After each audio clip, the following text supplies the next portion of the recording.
Okay.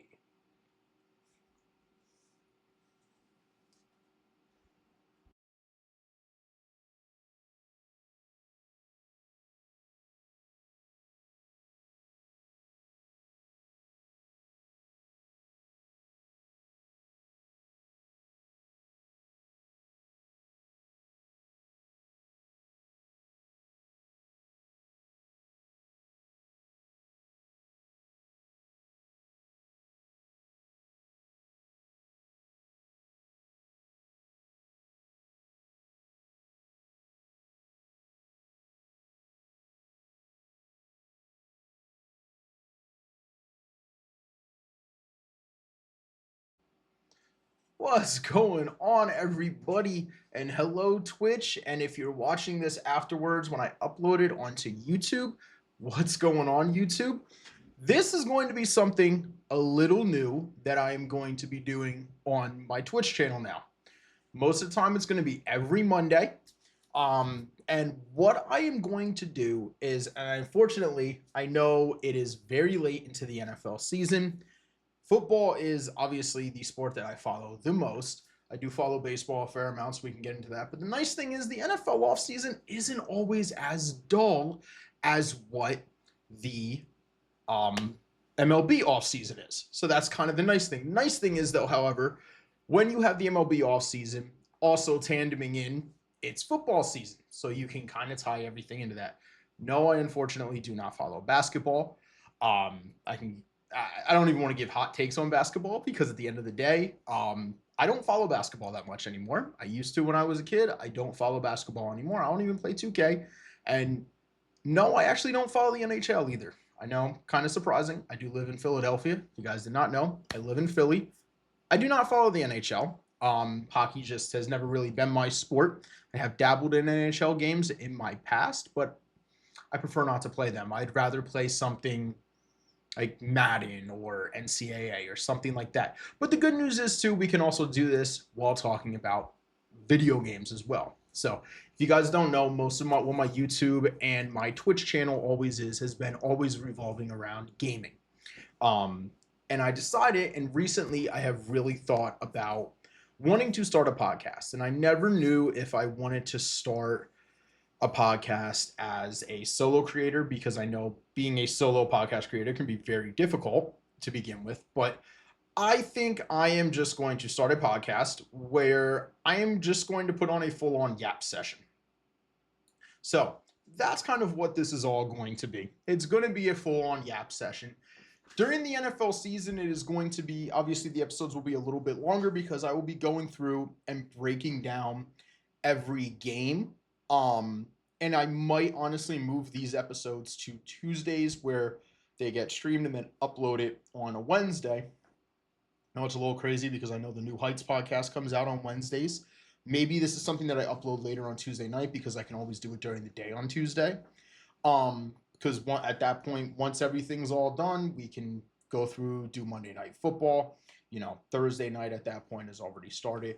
But this is going to be something that is going to most likely be uploaded via YouTube the day after I film it. So most likely, I want to try to film these episodes, especially now with the playoffs going on. I want to try to film these episodes on Mondays. And obviously, we're going into the Super Bowl. We are in the Super Bowl bye week right now. So you guys can see I do have my Jason Kelsey sweatshirt on. I have my Eagles hat on. Yes, I am an Eagles fan. I am a diehard Eagles fan. I have been an Eagles fan for upwards of 20 something years.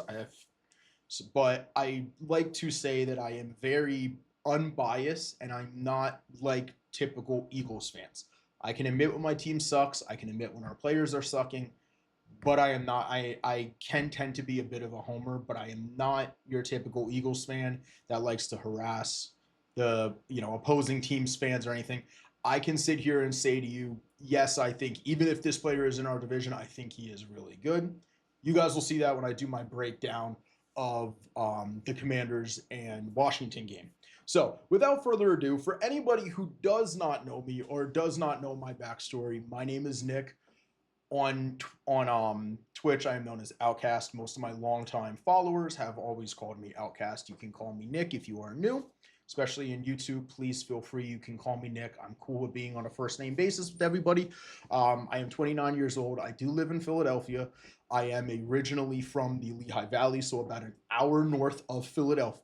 Yeah, if you guys do not know where that is, I was an athlete for a majority of my life. I played baseball as my first sport that I ever played. It was the first sport I ever loved. I played football in high school, and I fell in love with the sport even more than what I already was when I got into high school. Inactive, what's going on, buddy? Sorry, I am just kind of starting off my introduction here. Um, but yeah, I am a football fan through and through. It is my favorite sport. I can talk to you for hours upon hours upon hours when it comes to talking about football. I am just I am a football head. I love the stupid knowledge, the obscure facts, everything along those lines. I love looking that kind of shit up. I will, just watch random sports videos to learn random facts about sports. That's just how I am. That's what I do a lot in my free time. But again, so yeah, I am 29 years old. This is not my primary career. I wish it was. It unfortunately is not. But I actually do have a career that I very much so enjoy. I am actually an insurance agent in the state of Pennsylvania that I do as my primary job. Streaming has always been a secondary thing for me. I did start streaming about maybe 5, 6 years ago. I originally started on YouTube streaming Call of Duty content, moved to Twitch right before COVID became a thing, kind of streamed a lot during COVID, had a lot of fun times. I primarily started my channel as streaming Pokemon, but I have always had my true love of being sports. And now on Twitch, I do a lot of kind of multi-game streaming. Once the new NCAA comes out, I will be doing that. I will be doing MLB The Show. I will be doing Madden next year. I will be doing stream franchises. I do Pokemon. I do want to try to get into competitive battling with that, as well as also streaming Call of Duty, which there will be a Call of Duty stream if you're watching this on Twitch tomorrow when the new season drops. If you're watching this on YouTube, that stream is probably already happening by the time that this video was uploaded. So, yes, so here we are. This is technically the first episode of my one-man show of a podcast. It is my attempt to try to do a bit of a sports podcast. And I've wanted to do this. I never really had the free time to do it. So now this is kind of my shot at attempting to do it. If it flops, it flops. It is what it is. I do not rely on this for money whatsoever. It is cool if I do make money off of it, but it is not my source of income. So I just do this as fun. I'm going to sit here and I try to keep it anywhere between 45 minutes to an hour and a half of a total yap session of some random guy from Philadelphia talking about sports and breaking down 2 games from this weekend and sharing some stories. That is all this is going to be. Okay, so, and also anyone that comes in, I am open to any sort of questions and active. I know you were already in here. I do appreciate it, buddy. You are a great supporter for me. Feel free to ask me any sort of sports question, and I will answer that question as best of my ability. But what we are going to do is let's get started with this, guys. We are going to start off with the Chiefs and Bills game from Sunday Night Football. And you're wondering probably why I'm going in a little bit of a reverse order. Like I've said before, I'm an Eagles fan. I want to save the Eagles game for last to break that down. So we're going to start with the Chiefs and Bills game. And honestly, I think both of these games, there is a lot to be said about both of these games. I think the Chiefs and Bills game is going to have a little bit more, and I'm not going to sit here and criticize the referees because at the end of the day, we all know the backstory on that. This is my pure thoughts on this game. So, the Chiefs have defeated the Buffalo Bills last night at Arrowhead Stadium in the AFC Championship game, 32-29. I could tell you this right now, it was a hell of a game. I watched the whole game. It was a hell of a game just because I wanted to see who the AFC representative was for the Super Bowl. I could tell you this, I was pulling for the Bills. As an Eagles fan and with us making the Super Bowl, I am very happy the Bills did not make it. And it's not because I thought the Bills are a better team than the Chiefs. It's because I want to see Buffalo win their first Super Bowl. but I don't want to see it come against my Eagles. It just, I'd rather see Buffalo make the Super Bowl when the Eagles aren't in there so I don't have to root against them.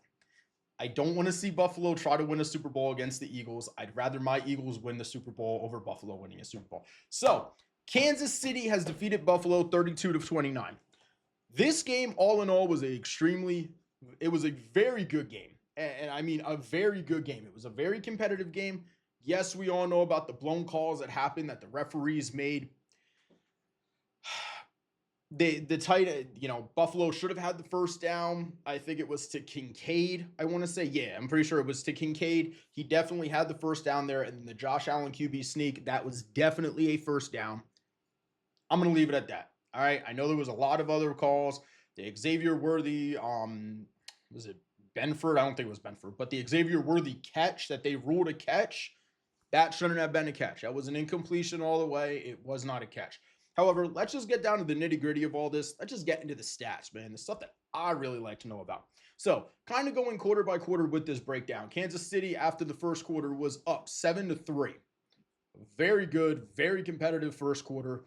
Both of these teams were kind of just moving the ball up and down. And honestly, that was a lot of how this game went. The Chiefs and Bills both moved the ball very well. There wasn't much defensive resistance. I know James Cook had a crazy game. Okay, so Kansas City then, after the second quarter going into halftime, was up 21-16. It was still within reach. Buffalo, after halftime, comes out. They put up the only points of this third quarter. Buffalo was up going into the third quarter, 22-21. Hell of a game. This game was going to go down to the wire, and I knew it. So then in the fourth quarter, Kansas City scores 11. Buffalo only scores 7. Man, this game was tight. Removing the refs' bad calls out of the way. Patrick Mahomes made plays when Patrick Mahomes needed to make plays. So, when it comes down to it, Patrick Mahomes is the best player in football. I don't even think it is a question. Yes, you can argue this year he might have not been the best player in the NFL. Lamar Jackson, Josh Allen, Joe Burrow, Saquon Barkley, all of them might be deserving after this year to be ranked ahead of Patrick Mahomes. However, when you look at body of work, success in the NFL, playoff success, the Chiefs have won 8 straight playoff games. Like, come on, dude. That is fucking insane. And also, there will be some cursing in this. I'll try to keep it to a minimum, but there will be some cussing in this. I'm not going to lie. Patrick Mahomes is insane, bro. He is the best player in the NFL. Penalties or not, you cannot regard what we are witnessing right now as pure, utter greatness. What Patrick Mahomes does with the football is amazing. And you're probably going to say that it sounds like I'm slobbing all over him. That's cool. But I'm just being a realist. I hated Tom Brady for so long and didn't recognize the greatness that this man had until he retired. I'm not doing that again. No matter how much I want to see the Chiefs falter. Obviously you want to see parity in a sport. You don't want to see the same team going to, you don't want to see the same team going to the Super Bowl year in and year out. You want to see some parity. However, I cannot deny Patrick Mahomes is phenomenal. He is on his way to being a Hall of Famer. And by the time he is finished, I mean, the dude might be considered the GOAT by the time he's finished. He might overtake Tom Brady. I know it's kind of crazy to say, but dude, he's on that trajectory right now. He is, and it doesn't. He's amazing. He is amazing. He makes the plays when he needs to make the plays, and the man comes up clutch when he needs to come up clutch, regardless of who he is playing. The man finds a way to win the games. It just is what it is. So, let's get into the Bills' stats. Josh Allen goes 22 of 34, 237 through the air, and 2 touchdowns. Not a bad game. No picks. Not a bad game whatsoever. Running, James Cook, 13 carries, 85 yards, 2 touchdowns. That's a pretty good game. He was averaging 6.5 yards a carry, too. That's pretty damn good. Josh Allen, 11 carries, 39 yards, averaging about 3.5 yards a carry. Ty Johnson, 6 for 19, averaging about 3.2 yards a carry, 3.17. And Ray Davis had 2 carries for 4 yards. He was averaging exactly 2. So when it comes to receiving, Matt Collins had a hell of a grab against Isaiah McDuffie. Or not Isaiah McDuffie, my fault. Trent McDuffie. Dude, I mean, just put in the breadbasket, bro. Like, just Allen threw it and just, in the breadbasket. Just beautiful. Beautiful throw. Matt Collins, 3 catches, 73 yards. James Cook, 3 catches, 49 yards. Khalil Shakir had 6 catches for 46. Amari Cooper, 4 for 33. Dalton Kincaid, 2 for 13. Keon Coleman only had 1 catch. Bro, I don't know what the hell it is about them not liking to throw to Keon Coleman. Maybe he's just not that good. I don't watch many Bills games. I will be completely honest with you. I don't watch many Bills games. That's cool. Just because they're out of my area and I don't get them televised very much. I watch the Eagles games and whatever game comes on after that. I don't have red zone. So Dawson Knox, 1 catch for 7 yards. Curtis Samuel, 1 catch for 4 yards. And Ty Johnson, 1 catch for 0 yards. Fumbles wise, Josh Allen had 3 fumbles, did not lose a single one. Ray Davis fumbled once, did not lose a single fumble. Christian Benford had 1 pass deflection. He did end up going out in that game, and we're not going to get into tackles. I will go over who had sacks. Matt Milano had a sack in the TFL. Jordan Phillips, sack in the TFL. Austin Johnson had a TFL. Tyler Bass goes 3 for 3 on his kicks, 1 field goal, 2 extra points. Sam Martin had 2 punts, 1 that went inside the 20, and an average long of 56. Khalil Shakir, okay. It really fucked up. And Sam Martin averaged about 50 yards a punt. That's insane. So those are the Bills stats. Let's go to the Chiefs stats. Patrick Mahomes goes 18 of 26, 245 and a passing touchdown. Kareem Hunt, 17 carries, 64 yards, 1 touchdown. Patrick Mahomes, 11 carries for 43 yards and 2 tuds. Xavier Worthy, 2 for 16. Pacheco, 5 for 12. Most of the plays averaged roughly about, or Mahomes and Hunt. Hunt averaged about 3.8 yards at 3.76, and Mahomes averaged 3.9. Worthy had 2, they averaged 8, and Pacheco had 2 for 4. And Chiefs fans, any Chiefs fans out there, please let me know, why is Pacheco not playing much? Is he still kind of coming back from his injury? I thought he's been back for a couple of weeks now, so it's kind of surprising he only had 12 yards, unless that injury really messed him up, which maybe, I don't know. Xavier Worthy, 6 for 85 and a touchdown on 7 targets. Okay, that's pretty good. Juju, 2 for 60. Marquise Brown, 2 for 35. Travis Swift, 2 for 19. No, I'm just kidding. Travis Kelce, one of my favorite Chiefs players. 2 for 19. Samaj Pirine, 1 for 17. Isaiah Pacheco, 2 for 12. This man had the same amount of receiving yards as he did rushing yards. That's insane. Hopkins had 1 catch for 11 yards, and Kareem Hunt had 1 catch for 6 yards. Mahomes fumbled once, lost once. Connor, Dana, and Tranquil all had a forced fumble as well. Interceptions, no interceptions for either team. Bolton, Johnson, and Amenahu had 2 pass deflections. And then when it comes to TFLs and sacks, Justin Reed had a TFL. Mike Dana had sack and a TFL. Wharton had a, sorry, my phone's blowing up. Wharton had a TF or a sack, and Amenahu had a TFL. Butker, the butt kicker, goes 4 for 4 on his kicks, 1 field goal, 3 extra points, long of 35. Ariza had 2 punts, long of 51. Nico Remigio, dude, this guy has been electric on kick returns this year. I've seen him gash 2 special team units for big returns. That is crazy. So, that is the stats from both of these games. Patrick Mahomes actually played really well this game. I know his passing yards were a little low against Houston. Played really well. Josh Allen played very well. Josh Allen continuing his MVP case. And obviously, I think that I think it's going to end up being Lamar Jackson for the MVP anyways.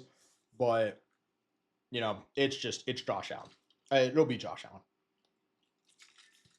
So, that is the Chiefs breakdown. 32-29, Chiefs advance to Super Bowl 59, going for a three-peat. However, let's get into the next game. And the game that I am very excited to go over because, as I have said before, I am an Eagles fan. I am going to attempt to keep this very unbiased because I know I don't have a lot of Commanders fans in here that have talked a lot of shit. I am not going to be toxic on this. Trust me, I have went on to Twitter and have had my beefs with Commanders fans already. That's cool. I've also kept very quiet. I try not to start Twitter beef. I talk my shit once the game's done. And you can say, "Oh, I'm just you being a pussy." It's like, not really. Fuck. Okay, where the hell is the box score for this? There we go. Stats. All right. So let's get into Eagles Commanders. However, before we start this, I do want to put something up on the screen.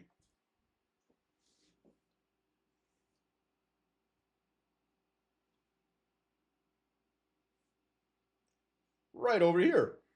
All right. So as you guys see, yes, this is a tweet. This is something that I repost. God damn it. This is something that I actually reposted and quote tweeted this. You can see that's my Twitter handle up top there, Big Nick Energy 75. So this was Sports Radio 94 WIP, toxic ass radio station in Philadelphia. However, you can sometimes use their stuff. So this is when the Eagles had announced that Nick Foles was going to be the NFC Championship game honorary captain. And Nick Foles said, "Bring it this weekend, bring the energy, be rowdy." Nick Foles has played in an NFC Championship game, 2017, when we throttled the Vikings. As you guys can see, what I said was, Eagles by 30. Washington is going to get intimidated by this man's pure aura and BDE. Now, you guys were football fans in 2017. You know what BDE was, that big dick energy. All right. And if the rumors are true, this man is, wing ding dang dong, However, we're not going to keep on to that. No, my fault. I accidentally hit it. We're going to keep on the fact that I said Eagles by 30. Obviously, complete joke. I did not think this championship game was going to turn into a blowout. I figured Washington was going to give us everything they had and everything that we could handle. It just is what it is. I thought Washington was going to bring it to us. I was partially right. Did not expect us to win by 30, though. However, let's get into the breakdown, guys. So, the Eagles versus the Commanders for the trip to go to the Super Bowl and be the first team to punch their ticket to the Super Bowl. Mind you, this game did happen before the Chiefs-Bills game. So, get the lip out.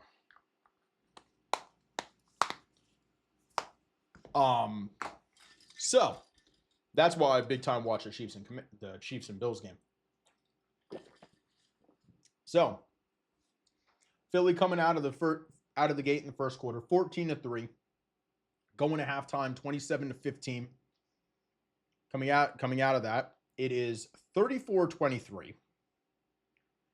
And then Philly said, "Nah, bro, let's end this.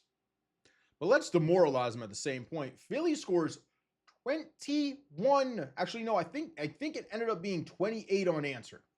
I think it ended up being 28 unanswered. Let me find this out real quick. No, we scored and made it 34, and then Washington scored. Okay, so yeah, it was 21 unanswered. Absolutely insane. So let's start with the Commanders. All right. So Jaden Daniels. I'm going to get into what I think about this Commanders team at the end of this episode, or after this. This Commanders team, Jaden Daniels goes 29 of 48, 255, a touchdown and an interception. Interception was more or less him just trying to keep the team back in it, and I'm sure this man's back hurt from carrying this damn team all postseason because Jesus Christ, Jaden Daniels put on a carry job. Tressway on a fake punt, which I'm sitting there watching this with my wife, and I say to her, I'm like, this is taking a long time for them to snap it. I was like, oh shit, they're going to fake it. This is a fake right here. Sure as shit, they faked it. Let's get into rushing stats. Jaden Daniels, 6 carries for 48 yards and a touchdown. He averaged 8 yards a carry. Jaden Daniels has been phenomenal. Brian Robinson, 11 carries, 36 yards, 3.27 yards a carry, so 3.3 yards a carry. Austin Eckler, 8 carries for 15 and 1.88. Receiving, Zach Ertz, my wonderful king. Zach Ertz, you Eagles legend. I'm sorry we had to do this to you, buddy. Hell of a game for you, though, Zach. A hell of a game. You are a warrior. I know you're probably never going to see this because you probably don't watch YouTube and or don't watch Twitch. I am sorry we had to do this to you, man. I still love you as an Eagles fan. You gave us great, great, great years as an Eagle. Game-winning touchdown in the Super Bowl. Zach Ertz, 11 catches, 104 yards, did not have a touchdown, unfortunately. However, he did do that all on 16 targets. Terry, you know what the crazy part is? Outside of McLaurin, or outside of Ertz, nobody else really got involved. Terry McLaurin, 3 catches, 51 yards, had a 35-yard touchdown. And honestly, I think Quinyon Mitchell also held him to like maybe 2 catches for 20 yards or something. Like it was something stupid. Quinyon is apparently owning all number 1 wide receivers this year. On a touchdown, he did that on 7 targets. De'Ami Brown, 3 catches for 42 yards. Olamide Zaccheaus, 4 catches for 26 yards. Again, Olamide Zaccheaus, Eagles legend, had an amazing catch last year against the Bills where Jalen Hurts just rolled back, pointed that ish out, and just zoink right down there. Olamide Zaccheaus made an amazing catch. Ben Sinnott had 1 catch for 23 yards. That was on the fake punt. Austin Eckler, 5 catches for 17. John Bates, 2 for 11. Jamison Crowder, 1 for 4. And Luke McCaffrey had no catches, no yards, and 1 on 1 target. Players that fumbled, yes, there was a lot of them. 3 fumbles. 3 fumbles in this game. De'Ami Brown got the ball punched out by Zach Bond. Lost Austin Eckler. I'm pretty sure another Zach Bond forced fumble. And Jeremy McNichols fumbled on the kickoff. No interceptions, but there were 2 pass deflections from Washington. Lattimore and Sanistrell both had 2. Defensively, again, only going to go to sacks in the TFLs. B-Wags and Jonathan Allen both had 1 tackle for loss. One. Can I just say this? I have been a big hater of Frankie Louvu by the one, how he knocked out Jalen Hurts in the second meeting of the game. And then the hip drop tackle on Jahmyr Gibbs last week, along with the high hit on Jared Goff. However, Frankie Louvu played his goddamn ass off yesterday. He played his ass off when he was in there. Dude, him jumping the line twice was absolutely hysterical, but also absolutely amazing. And the effort that man showed to make those plays was amazing. And I love it. Frankie Louvu, you're going to get my effort ball of the week in this one, man. You tried your ass off. Big ups to you, Brody. So Frankie Louvu, he had 1 sack and 1 TFL plus. That sack that he had, dude, when he timed our snap count, beautiful. Oh my God, you couldn't teach timing a snap count any better than that. Good Lord, that was crazy. And then Dorrance Armstrong, 1 sack, 1 TFL. Kicking, Zane Gonzalez goes 3 for 3 on field goals, 46 yards. Didn't kick a single extra point. Oh, he didn't kick a single extra point. That's right. Tressway had 1 punt for 45 yards. Kickoffs, McCaffrey, 2 for 2, averaged 24 yards. Eckler with 1 for 32, and McNichols 1 for 1 for 17. Now let's get into the beef of this. Jalen Hurts. For everybody that said Jalen Hurts can't throw the ball, brother, I have been saying this all year long. Jalen Hurts don't got to throw the ball. Our running game is that dominant. But when Jalen got to throw the ball, he going to make you remember who he is. Jalen Hurts, 20 of 28. 246 through the air. 1 touchdown. Now let's really get into the fun part. Saquon Barkley, 15 carries for 118 yards. And for the first time, if you bet the under on Barkley, you probably won. 15 for 118 and 3 touchdowns. He averaged almost 8 yards a carry, 7.87. I'm going to skip Will Shipley because we're going to come back to him because I got to talk about him too. Jalen Hurts, 10 carries for 16 yards. I know nothing crazy, averaged 1.6 yards a carry, 3 touchdowns. Jalen Hurts had 4 touchdowns yesterday, man. My man put up 28 points on the board alone and would have won us the game. Dallas Goedert, two amazing, two jet sweeps. 2 for 13. Kenny G, 3 for 8. Kenny G did end up going down in the second half. Kickoff when he went to go and hit a block. He does have a concussion. Speedy recovery, Kenny G, because I really do hope you get back for the Super Bowl. I love Kenny G as a backup running back, Kenneth Gainwell. I think he is a very underrated backup running back. And then Kenny Pickett, 2 carries for -3 yards. Those were on the kneel downs. Receiving, AJ, 6 for 96. Goddard, 7 for 85. Devonta, 4 for 45. Kenny G, 2 for 16. Barkley, 1 for 4. That was beautiful. AJ did have the only receiving touchdown. Fumbles, Zach Bond, Oren Burks, and Will Shipley all had 1 forced fumble. That's right. Burks punched out the one on Eckler. That's right. Interceptions, Q with his second pick of the postseason now, and 2 pass deflections. Jordan Davis swatted the ball down. Cooper DeJean swatted one down. Slay swatted one, and Milt had 2 deflections. Now, like I always say, this is not going to be just tackles. This is anyone who had a sack or a TFL. Baum with the TFL. Burks with a sack and a TFL. Nolan Smith with a sack and a TFL also set the Eagles postseason record for most sacks in a postseason run at 4. So Nolan Smith is coming into his own. He is starting to look like he is becoming our next Brandon Graham, and I absolutely love it. Jordan Davis, 1 sack, 1 TFL, and that was about it. Surprisingly, Jalen Carter had 2 tackles or 2 tackle assists, so they actually did a really good job on him. Jake Elliott missed a field goal, but however, went 7 for 7 on extra points. So fuck out of here with that shit. I don't care. He missed a field goal. That's cool. He went 7 for 7. Braden Mann, 2 punts, none within the 20, had a 43, long of 43.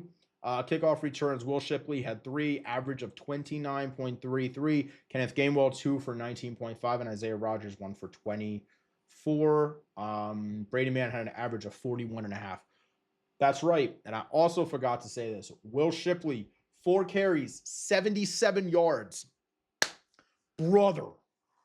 And a touchdown. I forgot about that. Will Shipley's first touchdown comes in the NFC Championship game. I love it. Okay, so the reason why I saved Will Shipley for last is because Will Shipley did something that no other player in NFL history has ever done. And that was scoring his first career rushing touchdown and forcing and recovering a fumble in a playoff game. Okay. Couple of other records that were set in this. I did mention Nolan Smith breaking the Eagles single-season postseason record for sacks in a postseason. Eagles also broke the team rushing touchdowns record at 7. It was most recently set at 6 by the Chicago Bears when they beat the Washington Commanders in 1940, 73-0 in the NFL championship game before conference championships happened. Also, Philly has also set a record for most points scored in a conference championship game. Not playoff game, because I still think that record might belong to the Miami Dolphins, or not the Miami Dolphins. It was against the Miami Dolphins by the Jacksonville Jaguars when the Jags put up, I think, 62 or 63 in Dan Marino's final career game. And the Jaguars sent Dan Marino into retirement. Or if we're going to count that, it was a 73-0 drubbing that the Bears put on the Redskins, which was then known as the Redskins back in 1940. So yes, we have a bunch to talk about in this. I'm going to start with the Commanders because me talking about the Eagles is going to segue right into the next portion of this. Or it'll segue into the next portion of everything else. So the Commanders fans, you should hold your head high after this season. You guys were not expected to even be a playoff. You guys weren't expected to be in the playoffs whatsoever. Also, not expected to beat the Lions or even make the NFC Championship game. Hold your head high on this. A 12-5 record in the first year with a first-year head coach and a first-year quarterback. A hell of a season for y'all. If the team keeps building, your front office continues to do well, you are going to be a goddamn problem, and that is coming from an Eagles fan. And I don't want to see it, but I already know it is going to happen because you guys actually have a very good ownership group finally. I am actually really happy for Commanders fans. It's the first time that they can celebrate. They were able to celebrate a postseason win since I think 2005, I want to say, so about 20 years. And it was the first time that they were able to play in an NFC championship game in 31. So very happy for Commanders fans. You guys deserved it. It was a hell of a ride for all of y'all. And for everyone that wants to talk shit, this is why the game number 2, when y'all played the Eagles and won in Washington and Jalen Hurts got knocked out and you played against Kenny Pickett, this is why Eagles fans said if Jalen played, we would have boat raced you. This is why we said that, because when Jalen plays, our offense can sustain drives. Jalen sustains drives, and people forget that. So, Commanders fans that did not talk shit, I hope you guys enjoyed this playoff run. I know it did not end the way that y'all would have won it. However, be proud, hang your head high. You guys are going to be a hell of a team the next couple of years. Commanders fans that did talk shit, you got what you deserved. You got belt to ass on this. So, that's what I have to say about that. One, I also love Terry McLaurin, Ohio State wide receiver. If you guys don't know, I am an Ohio State fan. So yes, I'm still celebrating our national championship win. However, I do love Terry McLaurin. I think he's a hell of a wide receiver, and I'm happy for him that he finally has himself a good, competent quarterback. And I hope Jaden Daniels breaks the trend of the constant quarterback carousel in Washington. Also, I'm very happy for the way that Zach Ertz played. I don't have the video of it. However, Fletcher Cox did call Zach Ertz over after the game. They hugged, they embraced. I'm sure they talked about some things, but Zach Ertz was very emotional after that game. And also, kudos to Eagles fans. I know we are very hard on opposing teams and opposing fan bases. However, when Zach Ertz walked off the field, the stadium gave him a standing ovation, as they should have. He is a tremendous player. He will go down as an Eagles legend, and I hope when he decides to retire, our front office does the right thing, which they normally do. We sign him to a one-day contract and allow that man to retire in midnight green, because he deserves it. So, getting into the Eagles, a lot to talk about here. If the voters considered playoff performances as MVP case, Saquon Barkley is the MVP of the NFL. It's not even close. As much as I was upset that we benched him and didn't allow him to get the rushing record, man, the way he has been playing in the postseason right now, I think he's like 130 yards or something like that off of breaking Terrell Davis's all-time or playoff record for most yards, and he's or all-time like regular season and playoff yards record or something like that. He's going to break a crazy record in the Super Bowl most likely. Jalen Hurts showing up and showing to people why you don't doubt this man. Just because we don't doesn't mean we can't. We proved it in this game. He was putting the ball on the money. There was a beautiful deep ball to AJ Brown down the sideline that he put right in the breadbasket that converted us on 4th down. The throw and the catch to AJ Brown for the touchdown, the toe drag was phenomenal. He just played amazing, and this is what happens. I said it all week. I don't know if I tweeted out. I probably didn't tweet it out, but I know with me talking amongst people that I know, I had said all week, this was going to be a Kellen Moore masterclass of a game. I knew it going into it. I just had a feeling Kellen Moore was going to pull everything out. The fact that we ran a pop pass, we ran motions to Devonta Smith on jet sweeps. We were handing the ball off to Goddard. What the hell is this? It was shit that us as Eagles fans, we're not used to seeing, because our offensive play calling has been very bland for the past couple of years. Yes, that even means the Super Bowl. One thing with Steichen is I love Shane Steichen. I think he is a terrific offensive coordinator. I think he's doing a fairly good job in Indianapolis. I just think that a lot of it comes down to the fact of their quarterback situation is all up in the air.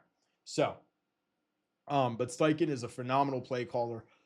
So yes, Jalen Hurts having 4 total touchdowns, 162 yards, setting up the rematch to also, before I get any farther, again, if these awards were all based off of postseason success, Quinyon Mitchell now with 2 interceptions, I think probably would wrap up Defensive Rookie of the Year. He has consistently been the best defensive rookie all season, and I know the counting stats do not say it, because you're going to look at that and be like, oh, Jared Verse has the sacks, he has the tackles.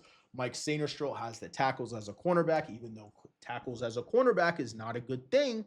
Quinyon Mitchell has allowed 2 touchdowns all season as a rookie, has locked on every number 1 receiver he's faced.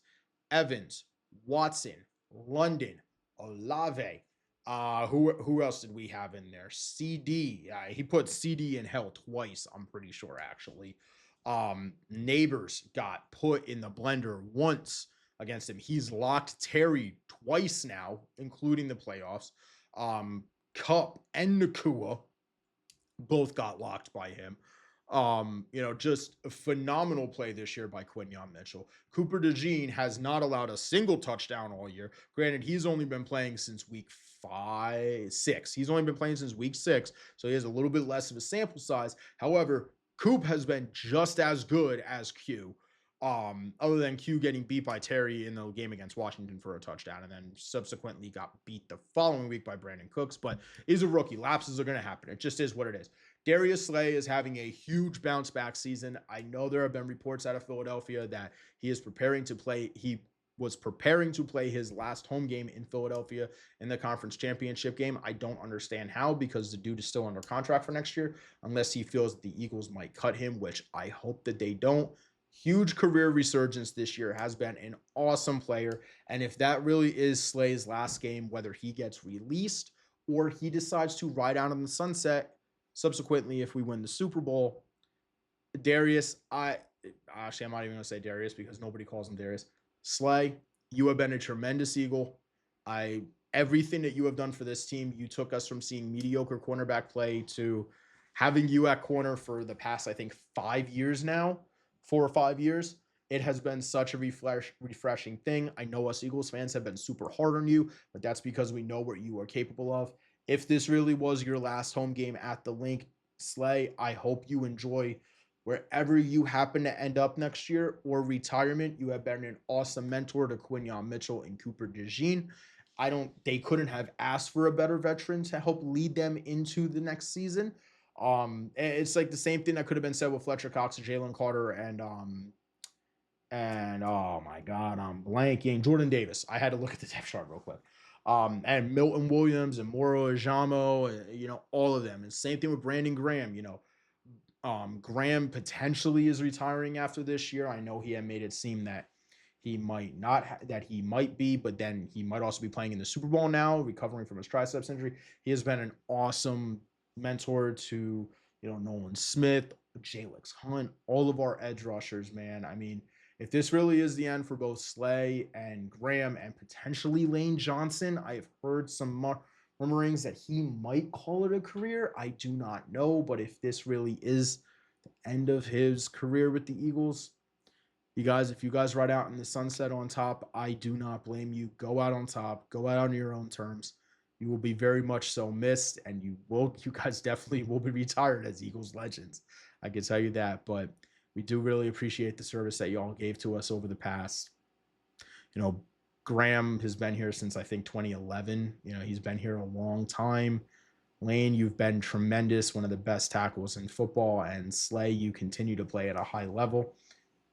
We got one more, boys. Job's not finished. That's Kobe always said. Job's not finished. So we got one more to win. Now this is segueing into our next game, our next one, which is my Super Bowl thoughts. So the Super Bowl, round 2, Eagles Chiefs, rematch of 2022-2023. So how do I think that this game is going to go down? Well, one, it is too early to tell. I'm not going to give my Super Bowl predictions until next Monday, most likely. Yeah, it'll be next Monday. You have the budding. I mean, Chiefs are already a dynasty, but potentially going for a three-peat versus one of the, I don't even want to say one of the most talented team in the NFL. You have two Titans duking it out. And what we have to remember in all of this is the Eagles do not lose Super Bowl rematches. We have never lost in a Super Bowl rematch. New England beat us in 2004. We won in 2017. Kansas City beat us in 22. I'm not saying the Eagles are locked to win this game. However, if you ask me as an Eagles fan if I am confident going into this game, of course I'm confident. We have the most talented team in the NFL. We have the best roster from top to bottom in the NFL.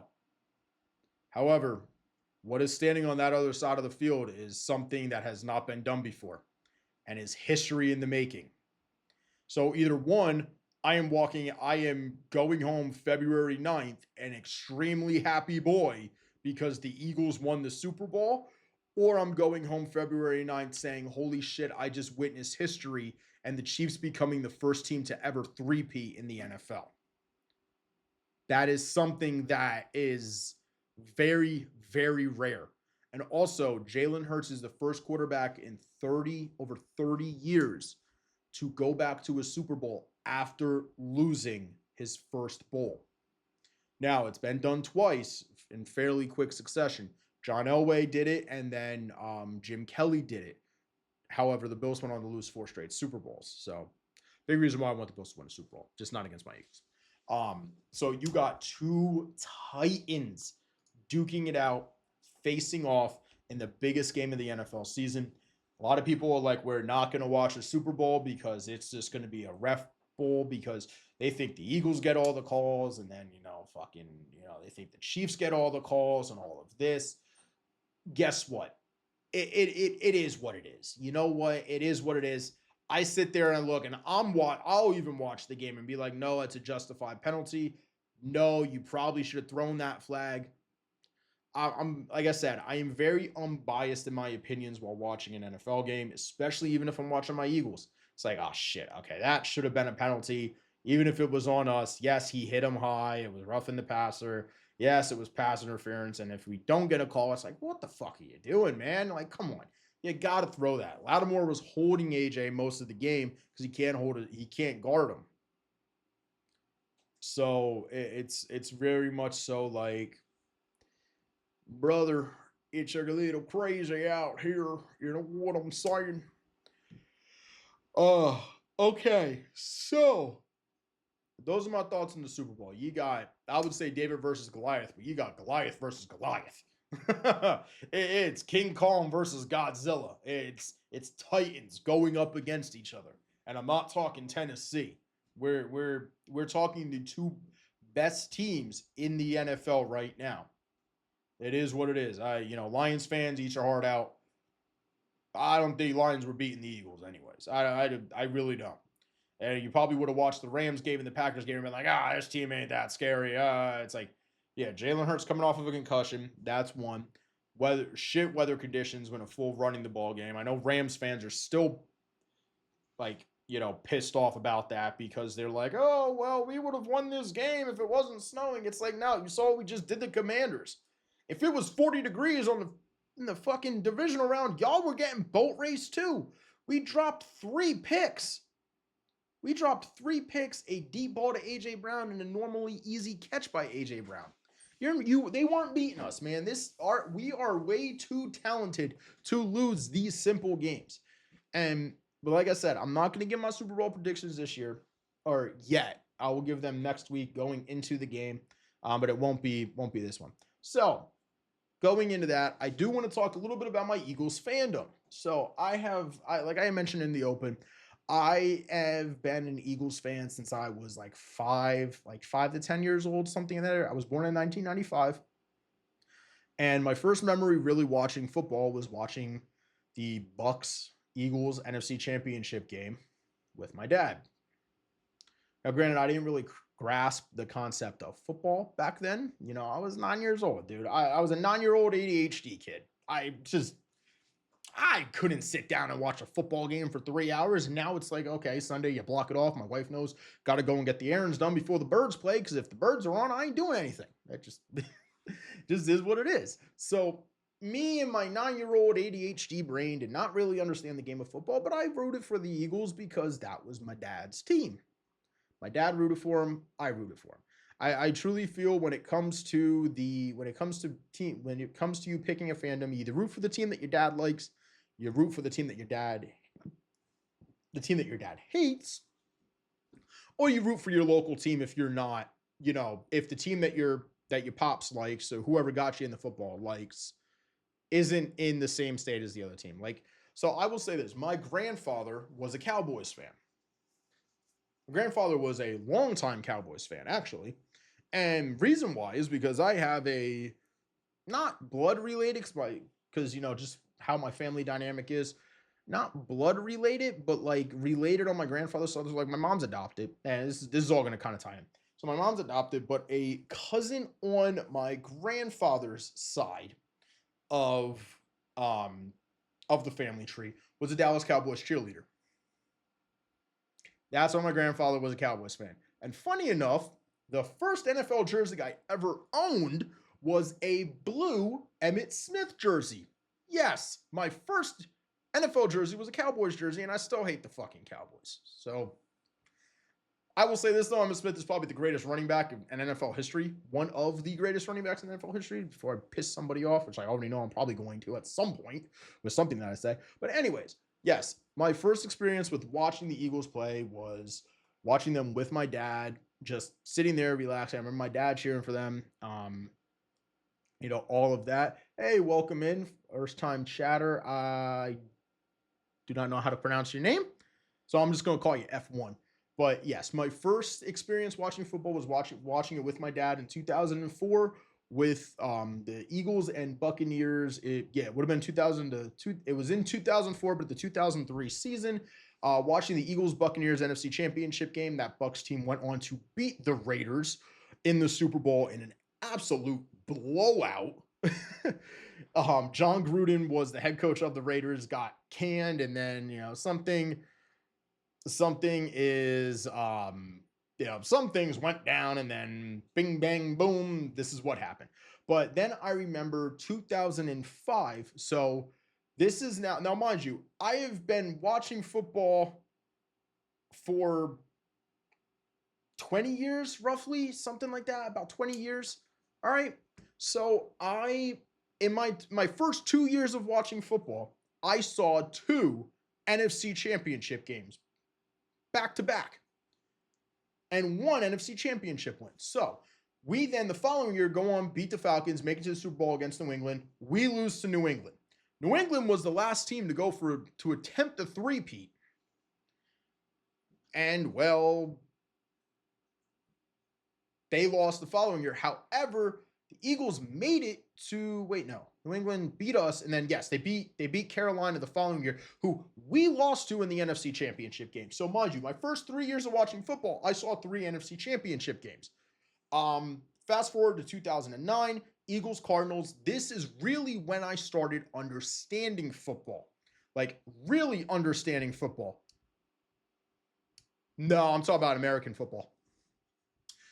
This is when I really started understanding the NFL. So this is the first game I actually watched by this is when my memory really started to come around for football. So you got Eagles and Cardinals, all right? Hell of a game. It was a spot to play the Steelers in the Super Bowl, and it was a game that you don't see, you don't think to see 2 Pennsylvania teams play each other in the Super Bowl. So it was a big thing. Everyone was like, yes, let's go. Eagles Steelers Super Bowl, Battle of Pennsylvania. Woo. So I remember watching this game, dude. The Cardinals were a team of destiny that year. Cardinals were a team of destiny that season. And unfortunately, we did not win that game. However, the Cardinals did not win that either. So we kind of took a little bit of an off trout. There was, there was coaching changes. The team struggled. Eagles fans know the whole dream team thing that got brought up. Michael Vick, we signed Nnamdi Asomugha, we signed Cullen Jenkins. We signed so many players in this offseason, we fell flat on our face.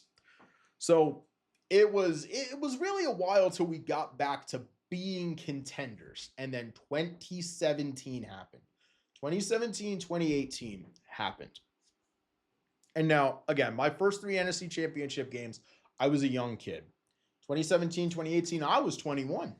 I was actually drinking in my apartment that night. And every time the Eagles scored a touchdown, I chugged a beer. That's the crazy story. But I drank about a half a case of Bud Light that night. That was crazy by myself. I'm a degenerate. I was drinking alone on a Sunday night watching NFL football. I still get the Snapchat memories popping up every once in a while of me doing that, and that was when the whole dilly dilly thing became a whole thing. But and then 2017 happened, and this season was a ride. So 2017 started off kind of slow. I think we started off actually 1-1 that year. Lost to the Chiefs in week 2. Funny enough, Jake Elliott, our rookie kicker at the time, hit a 61-yard field goal to beat the Giants. And we just went on a huge winning streak. Carson Wentz was electric. He was the future. He was the best. He was going to be the best quarterback the Eagles ever had. I swore by it. We were halfway through the season, and I bought a Carson Wentz jersey. Actually, no, it wasn't even halfway through that season because I bought my Reggie White jersey that year.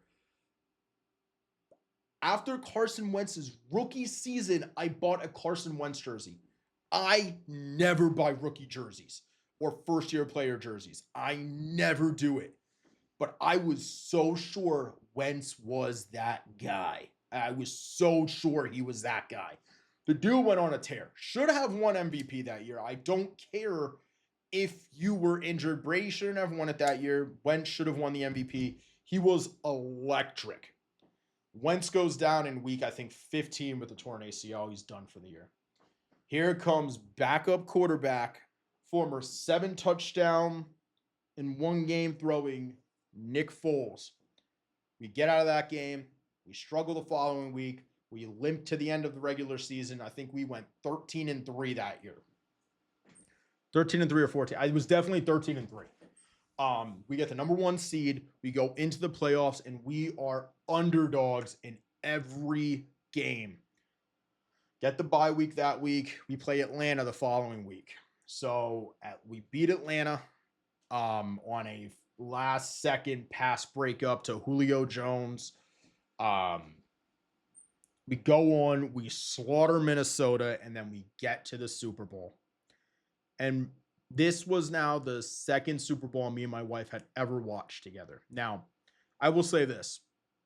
I'm a man that is in touch with my emotions. I know I wear my emotions on my sleeve. I'm an emotional dude. I'm not going to lie. So, here is the thing. We're watching this game, and mind you, when the Eagles play a big game, I don't eat.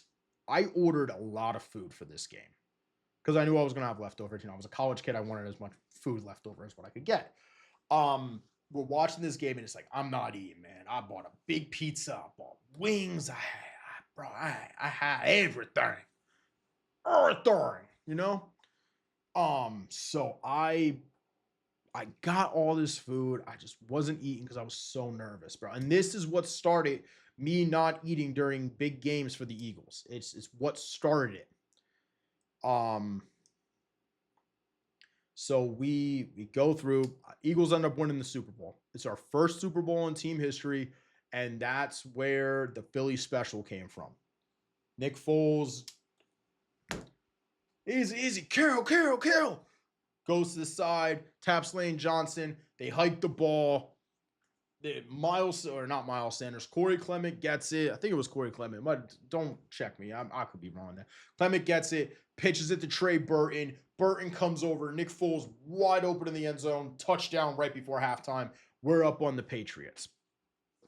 Now, mind you, we lost to the Patriots, and this is where my Super Bowl get-back story starts. So we lost to the Patriots, but we beat the Patriots this time, and I was in shock.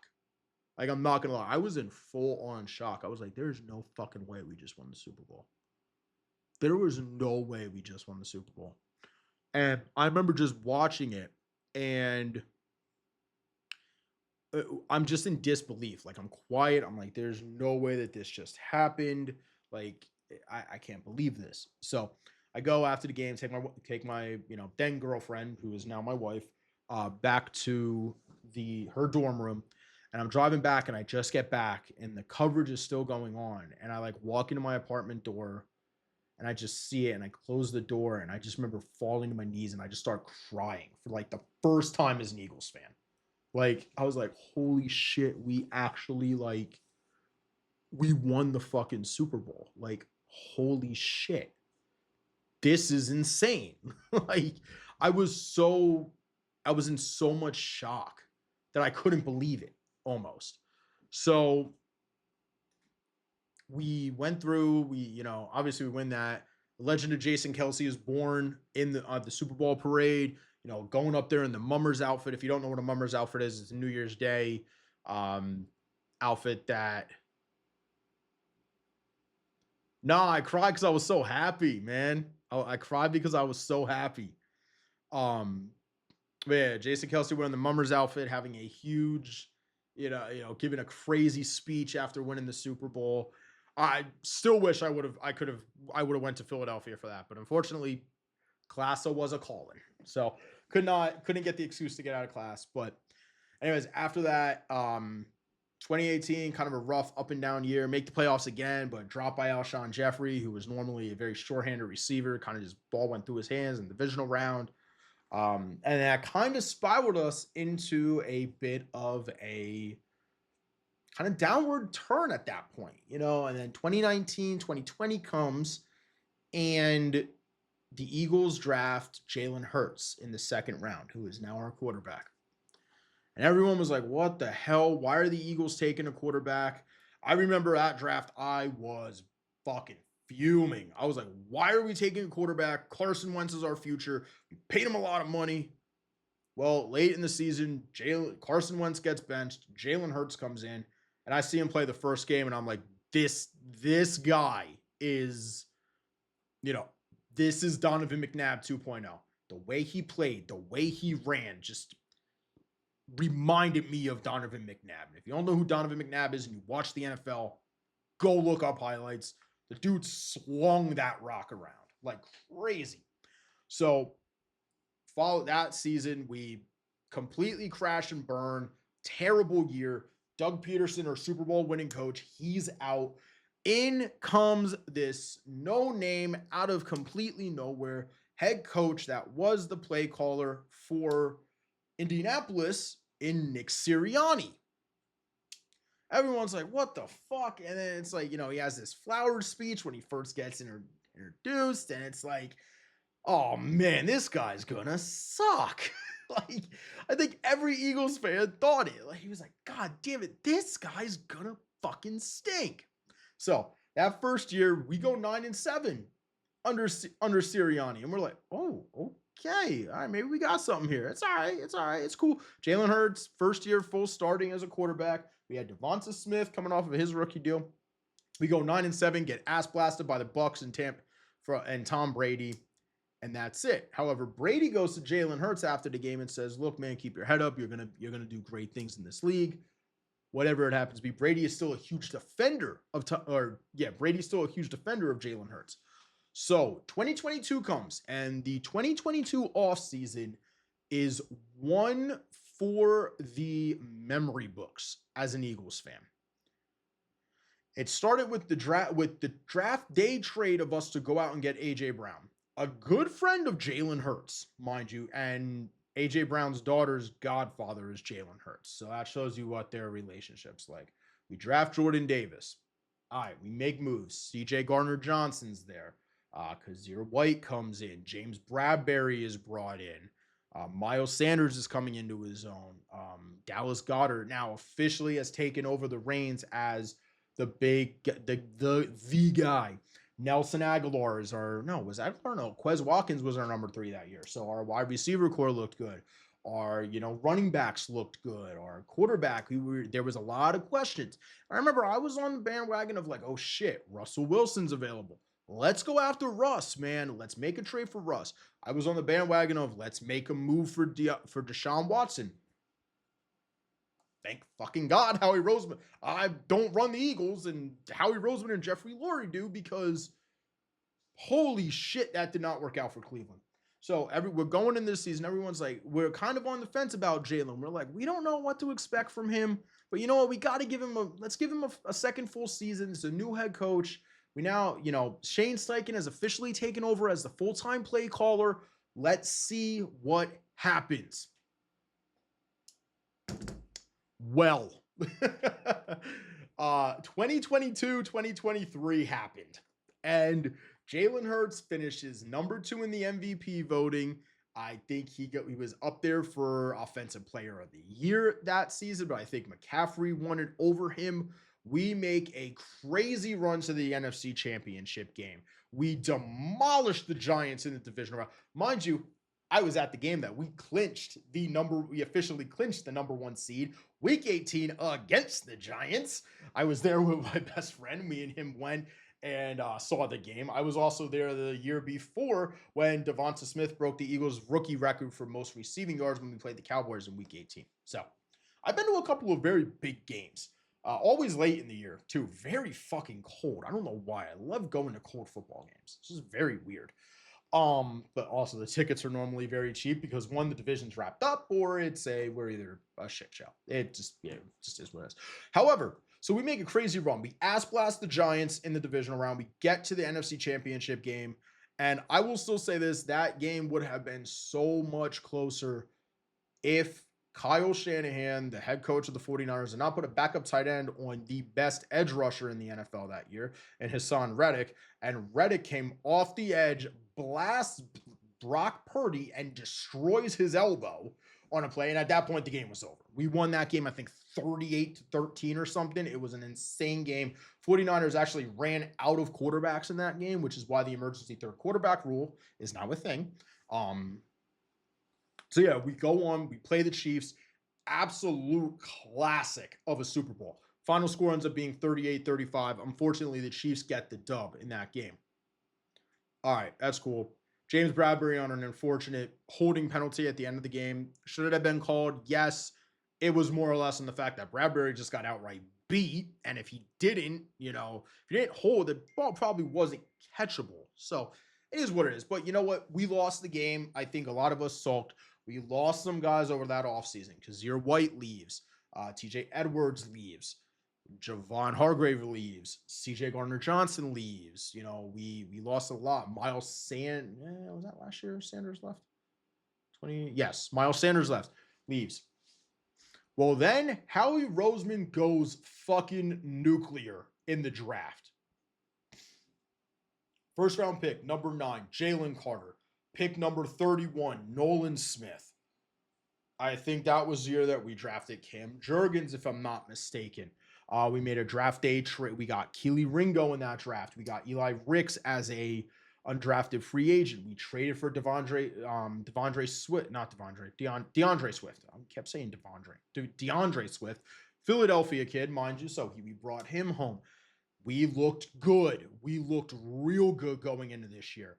Our offensive line, we got Mailata, Dickerson, Kelsey, Jurgens, Lane Johnson. Offensive line looks good.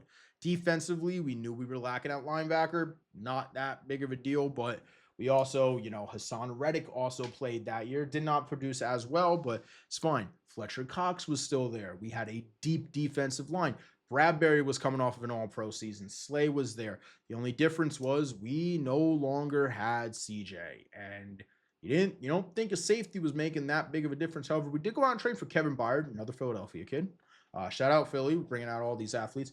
Kevin Byard was a bust. And for the first time in a long time, Howie Roseman lost a trade.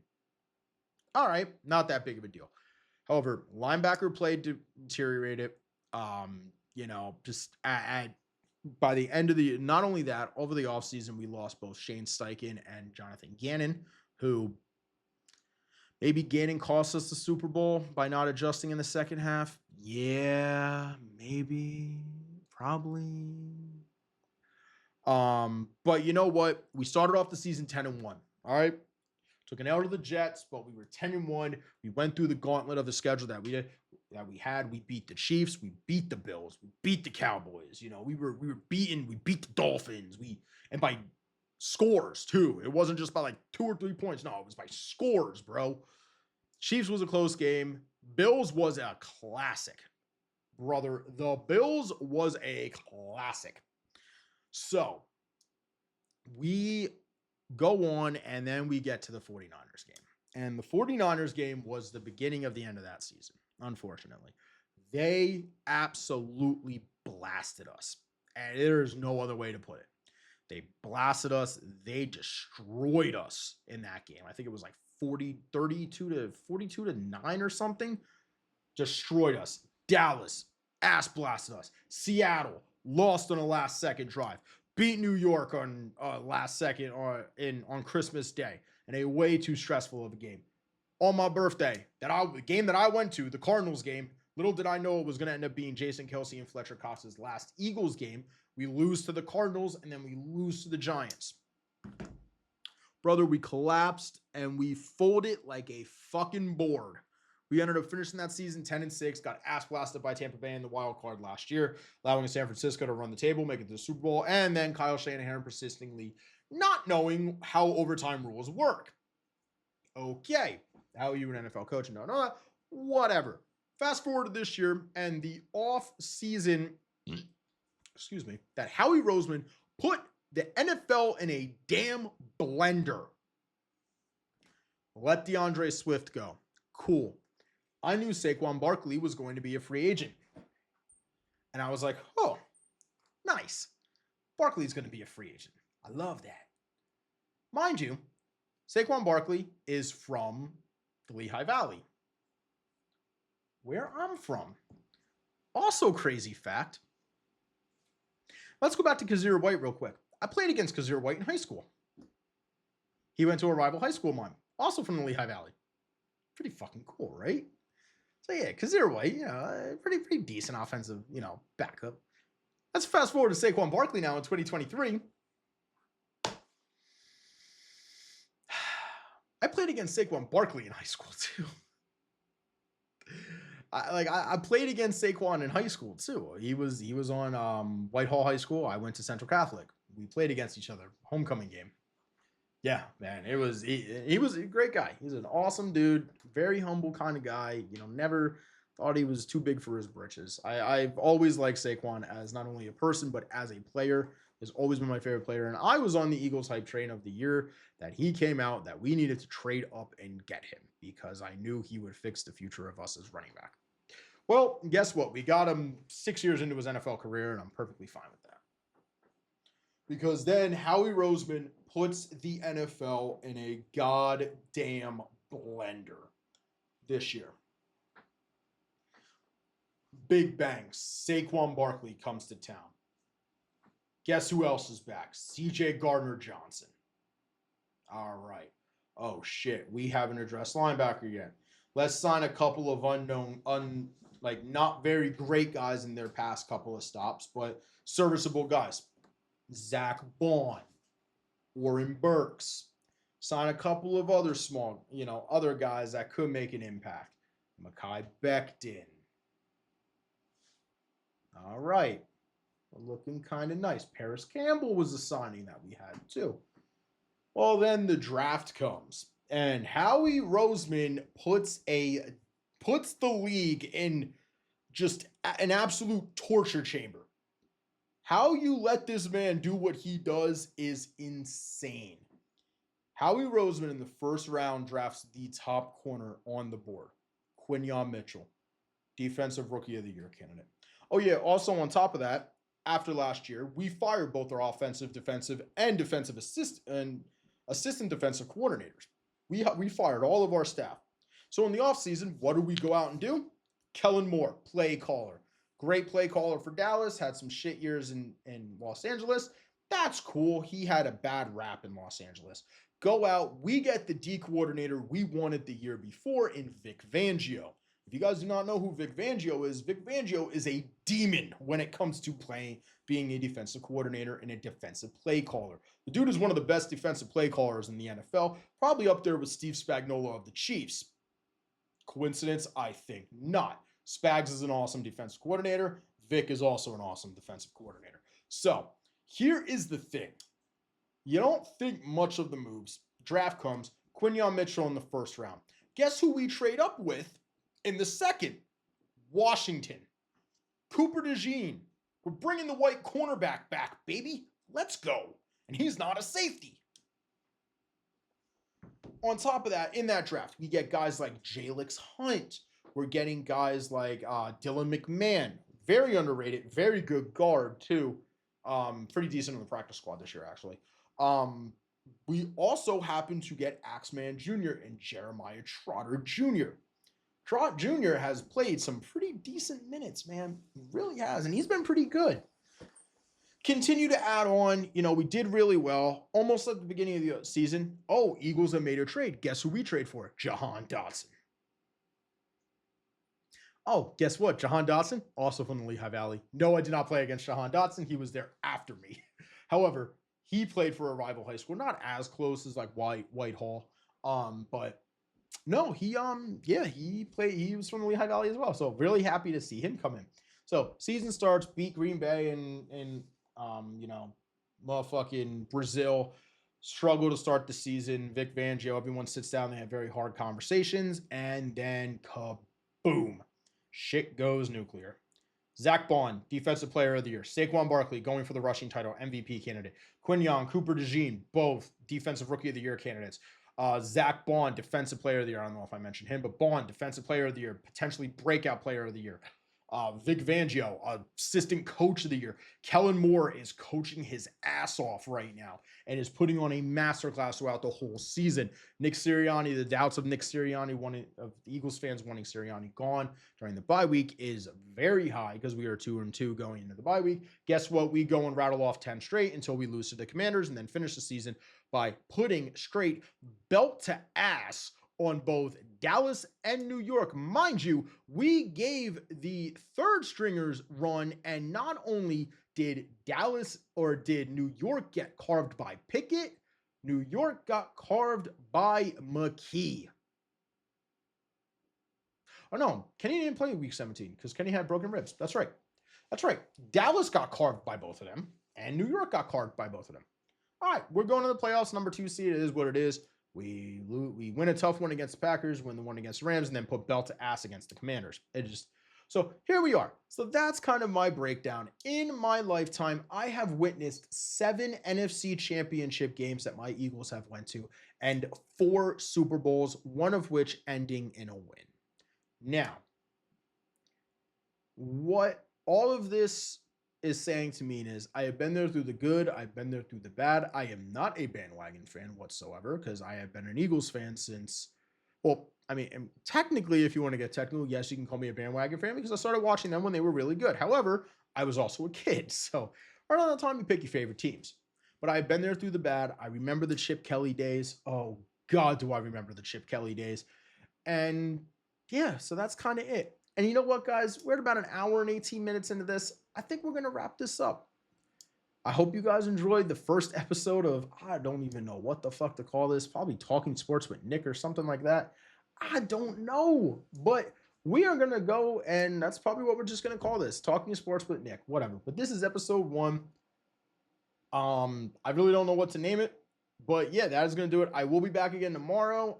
Again, if you are watching this on YouTube, this is probably up either before or while the stream is happening. Watching here on Twitch, I will be back tomorrow. Call of Duty Season 2 does drop, so I will be streaming that. Try to get the new weapons, play out the new zombies map, all of that. But I'm going to catch you guys all in the next one. I hope everyone has a terrific rest of your night, and I will